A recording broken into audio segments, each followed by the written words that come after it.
Hi friends, welcome back to my channel. ഇന്നത്തെ video DERMDOC എന്ന ബ്രാൻഡിന്റെ 2% KOJIC ആസിഡ് നൈറ്റ് ക്രീമിനെ കുറിച്ചുള്ള ഒരു വീഡിയോ ആണ്. ഇതിനു മുൻപേ ഞാൻ ഈ KOJIC ആസിഡിനെ കുറിച്ച് തന്നെ ഡീറ്റെയിൽ ആയിട്ട് ഒരു വീഡിയോ ഇട്ടിട്ടുണ്ടായിരുന്നു. അപ്പോൾ ആരെങ്കിലും ആ ഒരു വീഡിയോ കാണാത്തവരുണ്ടെങ്കിൽ പോയിട്ട് കാണാം. KOJIC ആസിഡിനെ കുറിച്ചിട്ട് കൂടുതലായിട്ട് അറിയുക. നമ്മൾ ഉപയോഗിക്കുന്നതിന് മുൻപേ അറിഞ്ഞിരിക്കേണ്ട ഒരുപാട് കാര്യങ്ങൾ ഞാൻ ആ വീഡിയോയിൽ പറയുന്നുണ്ട്.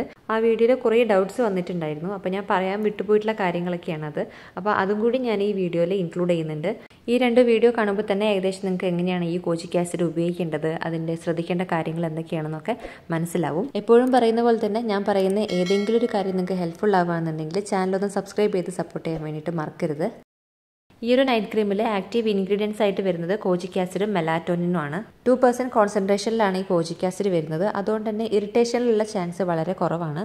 ഈ ഒരു നൈറ്റ് ക്രീമിൻ്റെ ബെനിഫിറ്റ്സ് എന്തൊക്കെയാണെന്ന് വെച്ചാൽ പിഗ്മെൻറ്റേഷൻ കുറയ്ക്കാനും അൺഈവൻ സ്കിൻ ടോൺ ഒക്കെ ഈവൻ ആക്കാൻ വേണ്ടിയിട്ടും ഡാർക്ക് സ്പോട്ട് ഒക്കെ കുറയ്ക്കാനും ഡാമേജ്ഡ് ആയിട്ടുള്ള സ്കിൻ സെൽസിനെ റിപ്പയർ ചെയ്യാനും റീസ്റ്റോർ ചെയ്യാനും സ്കിൻ ലൈറ്റനിങ്ങിന് വേണ്ടിയിട്ടും ബ്ലെമിഷസ് ഒക്കെ ഉണ്ടെങ്കിൽ അതൊക്കെ ഒന്ന് ലൈറ്റൻ ചെയ്യാൻ വേണ്ടിയിട്ടൊക്കെ ഹെൽപ്പ് ചെയ്യുന്നുണ്ട്. ഇത് ഏത് ടൈപ്പ് സ്കിന്നുകാർക്കാണ് യൂസ് ചെയ്യാൻ പറ്റാത്തതെന്ന് വെച്ചാൽ ഡീഹൈഡ്രേറ്റഡ് ആയിട്ടിരിക്കുന്ന സ്കിന്നുകാർ, അതേപോലെ സെൻസിറ്റീവ് ആയിട്ടുള്ള സ്കിന്നുകാർ, ഇവരാരും ഇത് ഉപയോഗിക്കാതിരിക്കുന്നതാണ് നല്ലത്. മറ്റുള്ള എല്ലാ സ്കിൻ ടൈപ്സുകാർക്കും ഇത് യൂസ് ചെയ്യാം. ആദ്യമായിട്ട് ഉപയോഗിക്കുന്ന സമയത്ത് പാച്ച് ടെസ്റ്റ് എന്തായാലും എടുക്കുക. പിന്നെ ഈ ഒരു നൈറ്റ് ക്രീം പാരബൻ ഫ്രീ ആണ്, സൾഫേറ്റ് ഫ്രീ ആണ്, ക്രുവൽറ്റി ഫ്രീ ആണ്. അതുകൊണ്ട് നമുക്ക് സേഫ് ആയിട്ട് തന്നെ ഫേസിൽ ഉപയോഗിക്കാം. ഇനി ഇതെങ്ങനെയാണ് ഇത് ഉപയോഗിക്കേണ്ട രീതി എന്ന് വെച്ചാൽ ക്ലെൻസ് ചെയ്തതിന് ശേഷം ഒരു ടോണർ ഉപയോഗിക്കുക. സിറം ഉപയോഗിക്കുന്നവരാണെങ്കിൽ സിറം യൂസ് ചെയ്യാം.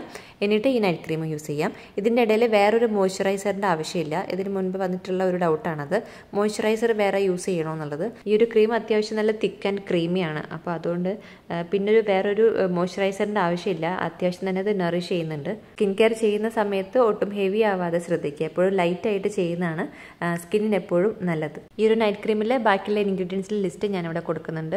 ആവശ്യമുള്ളവർക്ക് ചെക്ക് ചെയ്യാവുന്നതാണ്. പിന്നെ പറയാനുള്ളത് ഈ ഒരു പ്രൊഡക്റ്റ് തന്നെ റെക്കമെൻഡ് ചെയ്യുന്നൊരു കാര്യമാണ്. അവർ പ്രത്യേകം എടുത്ത് പറയുന്ന കാരണം ഞാൻ ഈ വീഡിയോയിൽ പറയുന്നതേ ഉള്ളൂ. നമുക്കൊരു ക്വിക്ക് റിസൾട്ടിന് വേണ്ടിയിട്ട് DERMDOCന്റെ തന്നെ 0.1% റെറ്റിനോൾ സിറം യൂസ് ചെയ്യാൻ പറയുന്നുണ്ട്. ഇത് ആരെങ്കിലും യൂസ് ചെയ്യുന്നുണ്ടെങ്കിൽ ഒന്ന് ശ്രദ്ധിച്ചിട്ട് ചെയ്യുക. കാരണം ഈ റെറ്റിനോൾ എന്ന് പറയുന്നത് എല്ലാവർക്കും സ്യൂട്ട് ആവുന്ന ഒന്നല്ല. അതുമാത്രമല്ല ഈ ഒരു KOJIC ആസിഡ് ആണെങ്കിലും റെറ്റിനോൾ ആണെന്നുണ്ടെങ്കിലും ഇത് രണ്ടും ഒരു മൈൽഡ് ആയിട്ടുള്ള ഒരു ഇൻഗ്രീഡിയൻ്റ് അല്ല. അതെങ്ങനെയാണ് നമ്മുടെ സ്കിന്നിലേക്ക് എഫക്റ്റ് ചെയ്യുന്നത് പറയാൻ പറ്റില്ല.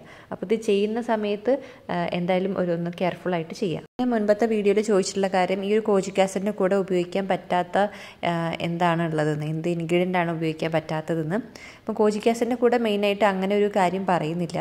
എന്നാലും ഇപ്പോൾ നേരത്തെ പറഞ്ഞ പോലെ റെറ്റിനോൾ, അതേപോലെ തന്നെ പീലിംഗ് സൊല്യൂഷൻസ്, ഇതൊക്കെ കുറച്ച് കുറച്ച് കൂടിയ ഇനങ്ങളാണ്. അപ്പോൾ അതൊക്കെ ഒന്ന് യൂസ് ചെയ്യുമ്പോൾ ശ്രദ്ധിക്കുക, ഇല്ലെങ്കിൽ അവോയ്ഡ് ചെയ്യുക. പിന്നെ വരുന്ന ഡൗട്ട് എന്ന് പറഞ്ഞാൽ ഇതിൻ്റെ കൂടെ നിയാസിനമൈഡ് സിറം യൂസ് ചെയ്യാൻ പറ്റുമെന്ന്. നിയാസിനമൈഡ് സാധാരണ എല്ലാവർക്കും റെക്കമെൻഡ് ചെയ്യുന്നതാണ്. കാരണം അത് ഭയങ്കര മൈൽഡ് ആയിട്ടുള്ള ഒരു സിറാണ്. അപ്പോൾ ഇതിനൊപ്പം യൂസ് ചെയ്യുന്നതിനെ കൊണ്ട് കുഴപ്പമൊന്നുമില്ല കേട്ടോ. പിന്നെ വരുന്ന ഡൗട്ട് ഇത് കുട്ടികൾക്ക് യൂസ് ചെയ്യാൻ പറ്റുമെന്നുള്ളതാണ്. ഇത് കുട്ടികൾക്ക് റെക്കമെൻഡഡ് അല്ല. അടുത്ത ക്വസ്റ്റ്യൻ ഈ ഒരു KOJIC ആസിഡ് എത്ര നാൾ നമുക്ക് യൂസ് ചെയ്യാം എന്നുള്ളതാണ്. ഇപ്പം ഡെയിലി യൂസ് ചെയ്യാമെന്നത് പറയുന്നുണ്ടെങ്കിലും നമുക്കൊരു 1 to 3 months വരെ നമുക്കിത് കണ്ടിന്യൂസ് ആയിട്ട് യൂസ് ചെയ്യാം. അങ്ങനെ പറയുന്നതിൻ്റെ കാരണം ഈ ഒരു KOJIC ആസിഡ് എന്ന് പറയുന്നത് നമ്മുടെ സ്കിന്നിലെ മെലാനിൻ്റെ പ്രൊഡക്ഷനെ കൺട്രോൾ ചെയ്തിട്ടൊക്കെ ട്രീറ്റ് ചെയ്യുന്നതാണ്. കണ്ടിന്യൂസ് ആയിട്ട് യൂസ് ചെയ്യുന്ന സമയത്ത് നമ്മുടെ സ്കിന്ന് നന്നായിട്ട് സെൻസിറ്റീവ് ആവും. ആ സമയത്ത് നമുക്ക് പെട്ടെന്ന് ഇപ്പോൾ സൺബേൺ ഒക്കെ പെട്ടെന്ന് ഏൽക്കാം. കഴിഞ്ഞ വീഡിയോയിൽ ഞാൻ ഇതിനെക്കുറിച്ചൊക്കെ ഡീറ്റെയിൽ ആയിട്ട് പറയുന്നുണ്ട്. നിങ്ങൾ സ്കിന്ന് അതിനോട് എങ്ങനെയാണ് റെസ്പോണ്ട് ചെയ്യുന്നത് നോക്കിയതിന് ശേഷം മാത്രം നിങ്ങൾ തുടർന്ന് യൂസ് ചെയ്യുക. സെൻസിറ്റിവിറ്റി കൂടി വരുന്നുണ്ട് തോന്നുകയാണെന്നുണ്ടെങ്കിൽ അത് സ്റ്റോപ്പ് ചെയ്യുക. അങ്ങനത്തെ ഒരു പ്രശ്നമൊന്നും തോന്നുന്നില്ല എന്നുണ്ടെങ്കിൽ നിങ്ങൾക്ക് കണ്ടിന്യൂസ് ആയിട്ട് യൂസ് ചെയ്യാം. അടുത്ത ക്വസ്റ്റ്യൻ ഈ പ്രഗ്നൻസി ടൈമിൽ യൂസ് ചെയ്യാൻ പറ്റുമെന്നുള്ളതാണ്. പ്രഗ്നൻസി ടൈമിൽ നമ്മളൊരു ഡോക്ടറിന്റെ അഡ്വൈസ് ഇല്ലാതെ ഇങ്ങനത്തെ കാര്യങ്ങളൊന്നും യൂസ് ചെയ്യാതിരിക്കുന്നതാണ് നമുക്ക് നല്ലത്. പിന്നെ പിമ്പിൾസ് ഉള്ള സ്കിന്നിലൊക്കെ യൂസ് ചെയ്യാൻ പറ്റുമെന്നുള്ളതാണ്. ഈ KOJIC ആസിഡിന് ആന്റി ഫംഗൽ ആന്റി ബാക്ടീരിയൽ പ്രോപ്പർട്ടീസുകളൊക്കെ ഉണ്ട്. അതുകൊണ്ട് പിമ്പിൾസ് ഉള്ള ഫേസിലൊക്കെ യൂസ് ചെയ്യുന്നത് എഫക്റ്റീവാണ്. നമ്മൾ ശ്രദ്ധിക്കേണ്ട ഒരു കാര്യം, നമ്മുടെ സ്കിന്ന് ഇഞ്ചേർഡ് ആയിട്ട് നിൽക്കുന്ന സമയമാണെന്നുണ്ടെങ്കിൽ ആ ഒരു ഭാഗം ഒഴിവാക്കാനായിട്ട് ശ്രമിക്കുക. അല്ലെങ്കിൽ ആ ഒരു ഭാഗം ഉണങ്ങിയതിന് ശേഷം മാത്രം ആ ഭാഗത്ത് യൂസ് ചെയ്യാൻ വേണ്ടി ശ്രദ്ധിക്കുക. ഈ ഒരു നൈറ്റ് ക്രീമിൻ്റെ പ്രൈസ് 300 ആണ്. നമുക്ക് പർപ്പിളിലൊക്കെ 270 ഒക്കെ ഇപ്പോൾ അവൈലബിൾ ആണ്.